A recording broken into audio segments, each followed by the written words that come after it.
नमस्कार, स्वागत है आप सभी का। मेरा नाम है प्रेमपाल सिंह और आप जुड़ चुके हैं हमारे साथ हमारे YouTube चैनल पर। हम डिस्कस कर रहे हैं जीएस और जीके का प्रैक्टिस सेट।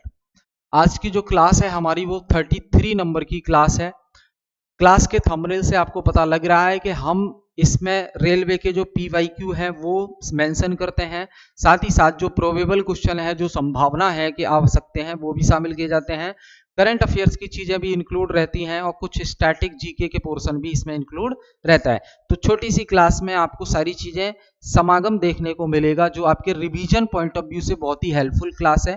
तो अगर आप पहली बार क्लास से जुड़ रहे हैं तो चैनल को सब्सक्राइब कर लीजिए, और अगर आप चाहते हैं कि ये क्लास और लोगों तक पहुंचे तो इसको शेयर भी कर सकते हैं आप अलग अलग प्लेटफॉर्म पर। और जो भी क्लास का फीडबैक है, क्लास देखने के बाद क्लास फीडबैक जरूर बताएं आप कमेंट बॉक्स में। आपका फीडबैक हमारे लिए बहुत ही आवश्यक है। ठीक है, चलो शुरू करते हैं। What is Tripitaka? त्रिपिटक क्या है? त्रिपिटक, त्रिपिटक क्या है? तो भैया देखो, त्रिपिटक में बुद्ध के उपदेश का कलेक्शन है। त्रिपिटक में क्या है? बुद्ध से रिलेटेड है, बौद्ध धर्म से संबंधित है। बौद्ध धर्म यानी कि गौतम बुद्ध। तो गौतम बुद्ध यानी कि बुद्ध के जो उपदेश हैं उनका कलेक्शन त्रिपिटक में आता है। त्रिपिटक में देखो, विनय पिटक है, विनय पिटक, सुत्त पिटक, सुत्त पिटक और अभिधम्म पिटक। अभिधम्म पिटक, इन तीनों को मिलाकर बोला जाता है त्रिपिटक। इन तीनों को मिलाकर बोला जाता है त्रिपिटक। तो बुद्ध की जो त्रिपिटक है उसमें क्या है? बुद्ध के उपदेशों का संग्रह है, ये ध्यान रखना जरूरी है। Which of the following are true about Gautam Buddha? Gautam Buddha के बारे में सही क्या है? गौतम बुद्ध के बारे में सही क्या है? तो ही बिलीव्स इन कर्मा, ये कर्म में विश्वास करते हैं। कर्म में विश्वास करते हैं ये, बताओ भाई।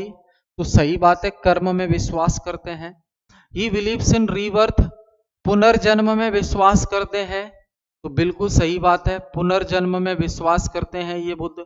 अटेनिंग निर्वाणा, निर्वाण प्राप्त करने में ये विश्वास करते हैं, बिल्कुल आत्मज्ञान मिल जाना, तो निर्वाण में विश्वास करते हैं। चौथा, belief in the power of God, भगवान की शक्ति में विश्वास करते हैं ये, भगवान की शक्ति में विश्वास करते हैं ये। बताओ, भगवान की शक्ति में विश्वास करते हैं? नहीं करते, भगवान की शक्ति में विश्वास नहीं कर सकते। ठीक है, तो क्या होगा? पहला, दूसरा, तीसरा सही है गौतम बुद्ध के बारे में, यानी कि ए ऑप्शन, ए ऑप्शन बिल्कुल करेक्ट हो जाएगा। ठीक है भाई, आगे देखें। राज्य विधानमंडल का स्थायी सदन कौन सा होता है? स्टेट लेजिस्लेचर की यहां बात हो रही है, यहां बात हो रही है स्टेट लेजिस्लेचर की, यानी कि राज्य विधानमंडल। ये पार्ट 6 में आता है संविधान के, पार्ट 6 आर्टिकल इससे रिलेटेड है 168 से 212। ठीक है, स्टेट लेजिस्लेचर में दो हाउस जनरली देखने को मिलते हैं। पहले को कहते हैं विधानसभा, विधानसभा, और दूसरा हाउस है विधान परिषद, विधान परिषद। ठीक है, ये दो हाउस हमें देखने को मिलते हैं। और तीसरा एक अभिन्न अंग होता है इसका, वो है राज्यपाल, राज्यपाल। ठीक है, तो विधानसभा क्या है? अस्थायी सदन होता है। जैसे लोकसभा होती है केंद्र में, वैसे ही विधानसभा यहाँ पे अस्थायी होती है। विधान परिषद जो है स्थायी होता है, स्थायी सदन होता है। ठीक है, तो स्थायी सदन ही पूछा है, तो विधान परिषद आंसर हो जाएगा, विधान परिषद। एक और चीज ध्यान रखेंगे, विधान परिषद को अस्थायी इसलिए बोला जा रहा है क्योंकि ये भी राज्यसभा जैसी होती है ना, वैसे ही विधान परिषद होती है, और ये कभी भंग नहीं होती। जैसे राज्यसभा कोई भंग नहीं कर सकता डिसॉल्व, वैसे ही विधान परिषद भी भंग नहीं होती है। बस इसके मेंबर हर 2 साल में रिटायर होते जाते हैं, राज्यसभा की तरह। हर 2 साल में सदस्य, 1/3 सदस्य रिटायर हो जाते हैं, तो पुराने चले जाते हैं, नए आ जाते हैं उसकी जगह। एक चीज और याद रखना है, विधान परिषद हर राज्य में नहीं होती, विधानसभा तो सब में मिलेगी आपको, लेकिन विधानसभा के साथ साथ मात्र 6 राज्य ऐसे हैं जहां पे विधान परिषद भी होती है, तो वो क्या है? आंध्र प्रदेश, ये सवाल पूछा गया है, आंध्र प्रदेश, कर्नाटक, तेलंगाना, बिहार, महाराष्ट्र और यूपी। इन 6 राज्यों में विधान परिषद भी देखने को मिलती है। अब आप पूछ सकते हैं कि सर विधान परिषद सिर्फ 6 में ही क्यों होती है? तो भैया ये राज्य पे डिपेंड करता है, किसी राज्य को चाहिए नहीं चाहिए ये उसके ऊपर डिपेंड करता है। किसी स्टेट को चाहिए तो वो अपनी विधानसभा में बिल पास करवा दे, रेजोल्यूशन प्रस्ताव पारित कर दे, तो पार्लियामेंट बना देगी वहां पे। किसी के यहाँ है उसे खत्म करवाना है तो वो भी प्रस्ताव एक पास कर दे, पार्लियामेंट बना देगी, फिर उसके वो हटा देगी उसके यहाँ से। ठीक है, तो ध्यान रखना है ये। फिलहाल याद रखें विधान परिषद स्थायी होती है। राज्य विधानसभा का कार्यकाल कितने वर्षों का होता है? तो राज्य विधानसभा का कार्यकाल 5 साल का होता है। जैसे लोकसभा की हम बात करें, लोकसभा का कार्यकाल भी 5 साल का है, लेकिन 5 साल से पहले भंग हो सकती है। वैसे ही विधानसभा का कार्यकाल भी 5 साल का होता है और विधानसभा भी समय से पहले भंग हो सकती है अगर बहुमत कम हो जाए पार्टी का सरकार में तो। ठीक है, ध्यान रखेंगे इसको। और विधानसभा इसे निचला सदन कहा जाता है, निचला सदन, और इसी को बोला जाता है अस्थाई सदन, इसी को बोला जाता है अस्थाई सदन। ठीक है, ध्यान रखेंगे। राज्य विधान परिषद की स्थापना किस अनुच्छेद के तहत होती है? बहुत बढ़िया सवाल है भाई। तो 169 जो आर्टिकल है वो बात करता है लेजिस्लेटिव काउंसिल की, लेजिस्लेटिव काउंसिल कंपोजिशन, संरचना के बारे में। ठीक है, 169 क्लियर। अब ये जो विधान परिषद है यानी कि लेजिस्लेटिव काउंसिल, इसमें देखो अधिकतम सदस्य कितने हो सकते हैं? अधिकतम सदस्य कितने हो सकते हैं किसी राज्य की विधान परिषद में? तो बराबर not more than 1/3 of total members of legislative assembly यानी कि विधानसभा। विधानसभा में कुल सदस्यों के 1/3 से ज्यादा लेजिस्लेटिव काउंसिल के सदस्य नहीं हो सकते और न्यूनतम फिक्स है, मिनिमम होते हैं 40, मिनिमम 40 होंगे। ठीक है, ध्यान रखेंगे इस चीज को। किस राज्य में द्विसदनीय विधानमंडल नहीं है? आज क्लास में बताया था ये टॉपिक मैंने, किस राज्य में द्विसदनीय विधानमंडल नहीं है। तो शुरुआत में भी मैंने आपको बताया मात्र 6 राज्यों में विधान परिषद होती है, पर यहां 2 कॉन्सेप्ट हैं, समझ लीजिए। एक सदनीय विधानमंडल, एक सदनीय विधानमंडल क्या होता है, पहला कॉन्सेप्ट। दूसरा द्विसदनीय विधानमंडल, द्विसदनीय विधानमंडल क्या होता है, द्विसदनीय विधानमंडल क्या होता है। तो समझिए इसको।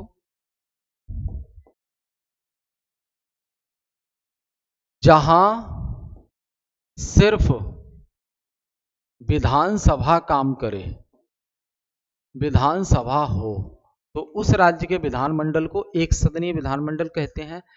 और जहां विधानसभा प्लस विधान परिषद दोनों काम करें तो उसे बोलते हैं द्विसदनीय। तो आप बताइए, पूछा है द्विसदनीय विधानमंडल नहीं है, किसमें द्विसदनीय विधानमंडल नहीं है? तो बिहार में तो दोनों है, उत्तर प्रदेश में भी दोनों है, महाराष्ट्र में भी दोनों है, राजस्थान में एक है। राजस्थान में सिर्फ विधानसभा है, विधान परिषद नहीं है। क्लियर है भाई, ध्यान रखेंगे इसका। ठीक है, अगला प्रश्न देखिए। विधानसभा में विधेयक को पारित करने के लिए कितने बहुमत की आवश्यकता होती है? किसी राज्य की विधानसभा में यानी कि जो बिल है उसको पास करने के लिए कितने बहुमत मेजॉरिटी की आवश्यकता पड़ती है जब वो बिल पास हो जाए। तो सिंपल सी बात है, साधारण बहुमत। अगर संविधान संशोधन की शक्ति तो लोकसभा के पास है, राज्यसभा के पास है, यानी कि पार्लियामेंट के पास है, तो ऐसा कोई बिल तो यहां आएगा नहीं। यहां से एक या तो सिंपल बिल आ सकता है, सिंपल बिल, ऑर्डिनरी बिल जिसे कहेंगे, या मनी बिल हो सकता है राज्य का। तो विधानसभा में किसी भी विधेयक को पारित करने के लिए साधारण बहुमत की ही आवश्यकता होती है। 17वें का ए हो जाएगा, साधारण बहुमत की आवश्यकता होती है, विशेष बहुमत की आवश्यकता नहीं होती है। भारत की अर्थव्यवस्था के किस क्षेत्र में कृषि और संबंधित गतिविधियां शामिल होती हैं? यानी कि देखो, मैंने क्लास में लास्ट वाली जो क्लास हुई थी उसमें मैंने आपको बताया था कि जो हमारी अर्थव्यवस्था है, जो हमारी अर्थव्यवस्था है, अर्थव्यवस्था के होते हैं 3 क्षेत्र। अर्थव्यवस्था के होते हैं 3 क्षेत्र। एक को बोलते हैं प्राथमिक क्षेत्र, प्राथमिक क्षेत्र, और ये द्वितीयक क्षेत्र हो गया, द्वितीयक क्षेत्र हो गया, और ये सेवा क्षेत्र हो गया। क्या? सेवा क्षेत्र। तो ध्यान रखेंगे आप, प्राथमिक क्षेत्र में कृषि से संबंधित चीजें आएंगी, कृषि आ जाएगी, और इससे संबंधित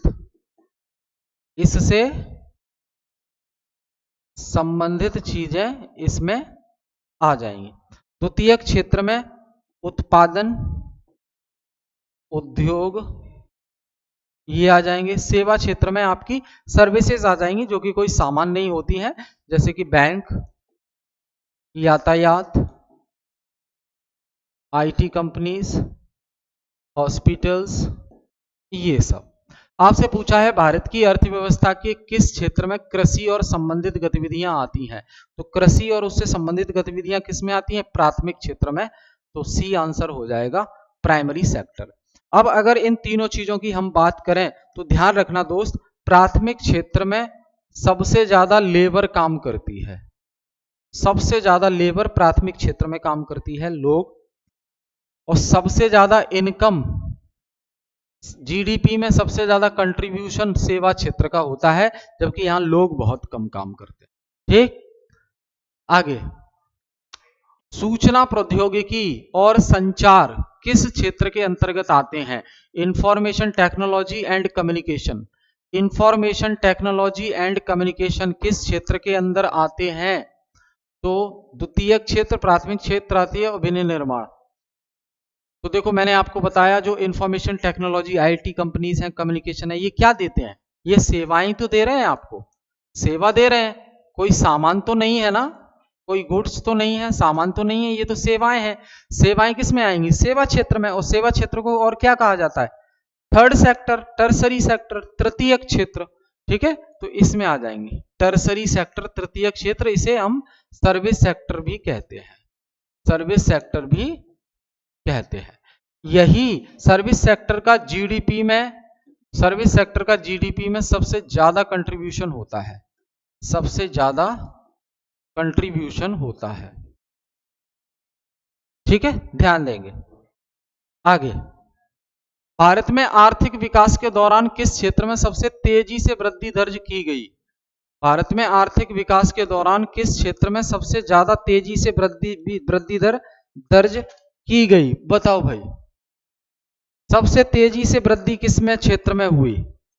जल्दी से बताएंगे, सबसे तेजी से किस क्षेत्र में वृद्धि हुई है आर्थिक विकास के दौरान? तो तृतीयक क्षेत्र, सेवा क्षेत्र सबसे ज्यादा बड़ा है, सेवा क्षेत्र सबसे ज्यादा बड़ा है। ठीक है, ध्यान रखेंगे। अब कुछ क्वेश्चंस देखिए, कुछ स्टैटिक जीके है ये। भारत में प्रति व्यक्ति आय का कितना अनुमान दादा भाई नौरोजी ने किया था? दादा भाई नौरोजी ने प्रति व्यक्ति आय यानी कि पर कैपिटा इनकम का अनुमान लगाया था उन 1867-68 में 20 रुपए per year, 20 rupees per year प्रति व्यक्ति आय का अनुमान इन्होंने लगाया था। तब इतनी कैलकुलेशन नहीं की जाती थी, अंग्रेज करते नहीं थे। दूसरा, भारत में प्रति व्यक्ति आय का कितना अनुमान लॉर्ड कर्जन ने लगाया था? तो 30 रुपए प्रति वर्ष 1901 में। भारत में डॉक्टर वी के आर वी राव ने प्रति व्यक्ति आय का कितना अनुमान किया था? ₹62 1931-32 में। स्वतंत्रता की पूर्व संध्या पर अर्थात 1944 से 46 के मध्य कुल राष्ट्रीय तथा प्रति व्यक्ति आय कितना था? तो 4,931 करोड़ की राष्ट्रीय आय थी उस समय और 204 रुपया प्रति व्यक्ति आय थी। महलवाड़ी व्यवस्था का प्रथम प्रस्तावक कौन था? हॉल्ट मैकेजी ने महलवाड़ी व्यवस्था शुरू की। डाकू राज्य की उपमा किस कालखंड में प्रदान की गई? तो 1765 से 72 जो बंगाल में द्वैत शासन चल रहा था, डुअल गवर्नमेंट, उसको डाकू राज्य के.एम. पडिक्कर ने कहा है। औपनिवेशिक अर्थव्यवस्था से आप क्या समझते हैं? तो औपनिवेशिक यानी कि कॉलोनियल इकोनॉमी। तो जब कोई दूसरा देश हमारे देश पर अर्थव्यवस्था पर अधिकार जमाए, चलाए, उसे रन करे, तो उसे बोलते हैं औपनिवेशिक अर्थव्यवस्था। तो किसी देश की अर्थव्यवस्था का दूसरे देश द्वारा शासित होना। अंग्रेजों ने किस प्रकार की आर्थिक व्यवस्था भारत में अधिष्ठित की? तो अर्ध सामंतवादी यानी सेमी फ्यूडल इकोनॉमी, जिसमें सरकार और सामंत दोनों ही अधिकारी थे। हमारी प्रणाली एक ऐसी प्रणाली के रूप में कार्य करती है जो गंगा के किनारों से उत्पाद की अच्छी वस्तु लेती है और फिर टेम्स के किनारे यानी कि विदेश में टेम्स के किनारे पर निःशुल्क इसे सौंप देती है। यह वाक्य किसने कहा? जॉन सुलविन ने। क्योंकि अंग्रेज क्या करते थे? कच्चा माल यहां से ले जाते थे और वहां सामान बनाते थे, फिर उस सामान को लौटकर भारत में ही बेचते थे। ठीक है। उत्तरी भारत में भूमि का व्यवस्था का प्रवर्तक किसे माना जाता है? मार्टिन वार्ड को। महलवाड़ी भू राजस्व प्रणाली सर्वप्रथम कहां और किसके द्वारा लाई गई? तो 1833 में लॉर्ड विलियम बेंटिक के द्वारा आगरा और अवध में लागू की गई। बंगाल में सर्वाधिक भीषण एवं सारक अकाल के वर्ष कौन सा था? 1943 में बंगाल में भीषण अकाल आया था। गतिहीन विकास का क्या मतलब है? वह अर्थव्यवस्था जिसमें वास्तविक राष्ट्रीय और प्रति व्यक्ति आय स्थिर ही रहे, बढ़े ना, तो उसे कहेंगे गतिहीन विकास। ब्रिटेन की औद्योगिक तथा वाणिज्यिक नीतियों में औपनिवेशिक भारत में किस प्रकार की थी? तो पूरक अर्थव्यवस्था, कॉम्प्लीमेंट्री इकोनॉमी। सुनीता विलियम्स अभी धरती पर वापस आ गई हैं। ठीक है। तो भारतीय मूल की अमेरिकी एस्ट्रोनॉट सुनीता विलियम्स और बुच विल्मोर 9 महीने 14 दिन बाद पृथ्वी पर लौट आए हैं। उनके साथ क्रू 9 मिशन के एस्ट्रोनॉट निक हैग जो कि अमेरिका से हैं, अलेक्जेंडर गोरबुनोव जो कि रूस से भी है, वापस आए हैं। मेन फैक्ट्स देख लेते हैं इसके। Space craft space x dragon था और लैंडिंग 19 मार्च को सुबह 3:27 पे हुई है। फ्लोरिडा के तट पर उतरी है। ड्रैगन कैप्सूल मिशन 17 घंटे का सफर रहा। लॉन्च 28 सितंबर 2024 को हुआ। फाल्कन 9 रॉकेट मिशन अवधि 9 महीने। Starliner spacecraft. ठीक है, ध्यान रखेंगे। खराबी के कारण सुनीता और बच के वापसी संभव नहीं हो सकी पहले, जिसके बाद वे स्पेस एक्स ड्रैगन से लौटी। इन सुनीता विलियम्स भारतीय मूल की अमेरिकी अंतरिक्ष यात्री हैं और अब तक सुनीता विलियम्स ने 62 घंटे और 6 मिनट का स्पेस वॉक किया है। 62 घंटे 6 मिनट का स्पेस वॉक किया है। ठीक है। भारत 2028 तक दुनिया का सबसे बड़ा वेब डेवलपर होगा। हाँ, ये ठीक है। पहला सौर वेदनाम उत्सव बिहार में संपन्न हुआ, ये हमने देख लिया। ठीक है, ये देख लीजिएगा।